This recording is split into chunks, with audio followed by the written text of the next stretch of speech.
Hi students, we are looking at Chapter 8 in Social Justice, specifically the beginning of the chapter in which our authors discuss the terms indigenous and the communities that they are referencing within this chapter.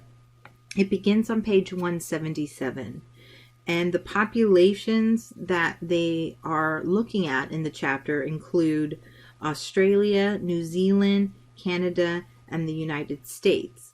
And before you even get into the discussion of indigenous peoples, it's important to understand what you mean when you say indigenous. What is the definition, and what are the names that these communities use to refer to themselves?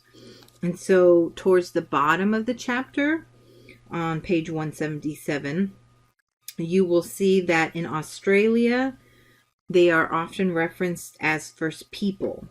In Canada, First Nations. In New Zealand, you have the Maori. And in the United States, often they are called Native Peoples or even American Indians.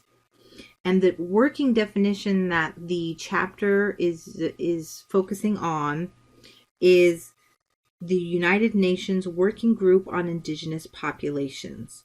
And it defines indigenous peoples as a certain priority in time, voluntary perpetuation of their cultural distinctiveness, self-identification as indigenous, experience of subjugation, marginalization, dispossession, exclusion, and discrimination by the dominant society.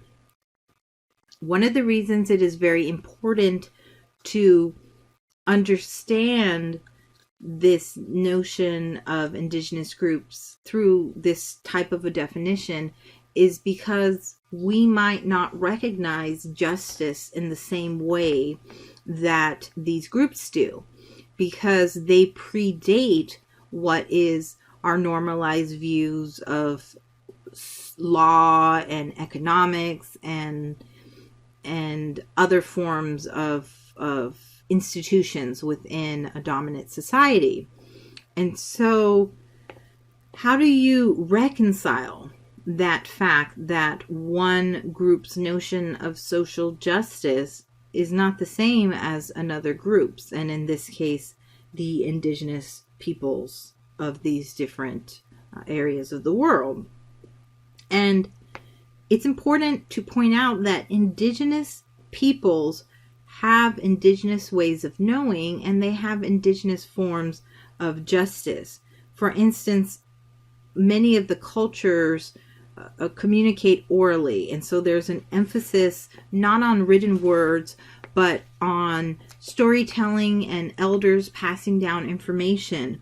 And so when much of law is tied into court cases and proceedings, which might not be recognized by indigenous groups here in the United States, how do you reconcile these differences? And so the authors talk about a notion of dual courts and justice. So we have a comparison of legal systems in the United States regarding the dominant group and tribes. And the tribes have established distinct systems that are different. And these systems are put in place so we can recognize, I would say, the sovereignty of these nations that had their life and their land and their what was normal and dominant for them stolen during colonial time periods. However, even if we have this form of almost like a restorative form of justice in which we are giving something back that was taken, there's still complications in which injustices can and do occur when the two dual legal systems are in conflict with each other. So, for instance, that's talked about on page 182, in which a very contemporary issue is discussed in the chapter about the Dakota Pipeline. And although it is recognized maybe by some within the dominant U.S. perspective that it's a good thing, we need to do this, the Sioux people who live on that land and have their reservation there do not recognize it in the same way, and instead see it as a great risk that threatens natural habitat and their water and their people. And so you have what is considered an injustice occurring to a group that has already faced enormous injustices. So how do we figure out these land rights and property rights? And so the authors do talk a lot about court cases. It begins on page 179. And I think some of these early established court cases are important to recognize, because one way these indigenous groups lost some of their power in terms of self-determining their ways of life had to do with the way they were depicted in some of these court cases as savages that didn't have any rights to the land. And I believe there is 2 points the authors highlight, and it's at the beginning of the section I'm referring to on page 179.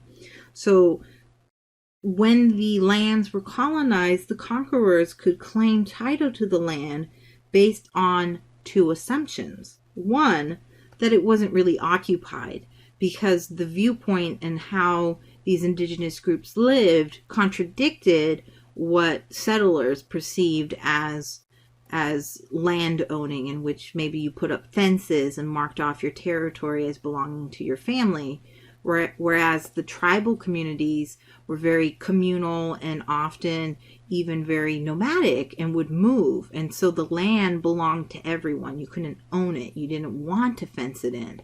And so those 2 notions were at odds. And then number 2, it was occupied land, but it was occupied by an uncivilized people. And so one of the first crucial U.S. Supreme Court cases about this kind of notion of the doctrine of discovery and this ideological spin on the legal subordination of indigenous peoples here in the United States was occurred in 1823, and that is Johnson v. McIntosh. And then the goal of the preceding legal cases that are discussed in this chapter are all about trying to undo some of the harms, because in effect then you have the tribal communities now using the system that is dominating and in place, trying to fight these inequities and actually affirm the legitimacy of their ownership, and not ownership in the way that we might think of it in a Western notion, but the legitimacy of their right to occupy this land that was always theirs to begin with, and even honoring treaties, because agreements are made and then they are broken. So I would say read that section pretty closely and reach out to me if you have any questions about it. I would say the last aspect I want to highlight from some of this early chapter introduction is the notion of individualism versus communal work. It comes up when you think about joint work and joint authors versus property rights. And again, this notion of individualism is very much foreign to a lot of these indigenous groups, regardless of which country you are looking at. And so how much does one expect an indigenous group to assimilate to a dominant narrative in order to seek their justice? And by doing so, how much do they continually harm their own culture and ways of being?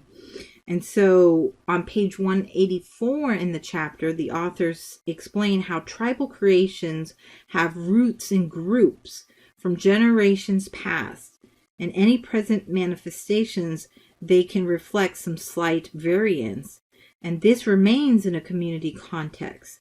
So if you have people claiming, oh, well, it changes with every iteration, and that's why we need to write it down, and that's why it needs to be written in stone almost. And no, there's harm being done because cultural expressions are being appropriated or are being undermined as not as valuable because maybe we're not used to entering into a space in which one elder might tell a story one way and then the next day it has changed slightly. And what does the shifts in those storytellings mean?